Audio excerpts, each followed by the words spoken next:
Mövcud qanunvericiliyə əsasən əmək pensiyası hüququ 25 il stajı və ya minimum pensiya kapitalı toplayan vətəndaşlarımıza şamil olunur.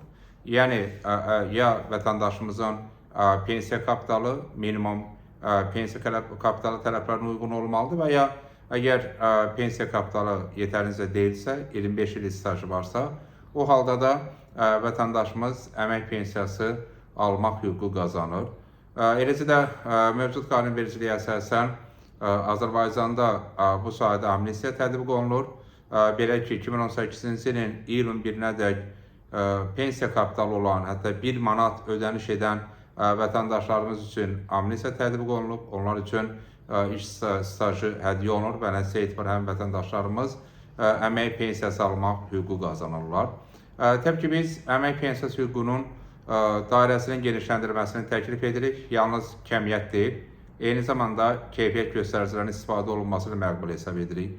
O cümlədən tək xanımların daha tez pensiya hüququnun tanıdılması, verilməsi və xüsusən nəzərə alsaq ki, tək xanımların pensiya yaşında daha çox dəstəyə ehtiyacı olur. Ona görə onların pensiya yaşında güzəştlərin tətbiq olunması məqsədə uyğun olardı. Çoxuşaqlı ailə anlayışına baxılması və 3 uşağa endirilməsini məqsədə uyğun hesab edirik. Nəticədə bu zaman artıq 3 və daha çox uşaq olan ailələrdə analar və bir sıra hallarda atalar daha tez pensiya çıxmaq hüququ qazana bilərlər. İşləyən pensiyasılarla bağlı yeni mövcud qaydalara əsasən hər 6 ildən bir toplanmış pensiya kapitalı hesablanaraq pensiya məbləğinə əlavə olunur. Bu 2 dəfə, yəni 6 ildən bir, 12 il ərzində reallaşır. Bizim təklifimiz ondan ibarətdir ki, 6 ildən bir deyil, 4 ildən bir və 3 dəfə olmaqla pensiya kapitalının hesablanması və pensiya məbləğinə əlavə olunması həyata keçirilsin. Bu halda işləyən vətəndaşlarımızın pensiya məbləğləri daha tez arta bilər və nəticədə eyni zamanda onlar, xüsusən də nəzərə alsaq ki, pensiya yaşı 65 yaşdır və xüsusən də yaşı da nəzərə aldıqda 6 ildən bir deyil, 4 ildən bir hesablanması daha məqsədə uyğun olardı.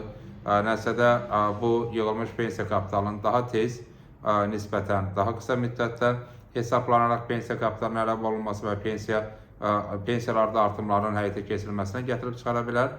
Bu zaman pensiya kapitalı əmsala bölünərək pensiya məbləğinə əlavə olunur. Eyni zamanda bu artıq 3 dəfə işləyən pensiyacılarımızın pensiya məbləğinin artmasına gətirib çıxarır. Bütövlükdə pensiya sistemində islahatlar davam edir. Təbii ki, bu islahatlar fonunda xüsusən də nisbətən az pensiya alan vətəndaşlarımızın pensiya məbləğlərinin artırılması, median pensiya məbləğinin yüksəlməsi prioritet olaraq qalır və təbii ki, fiskal imkanlar çərçivəsində bu istiqamət islahatların dərinləşəcəyi gözlənilir.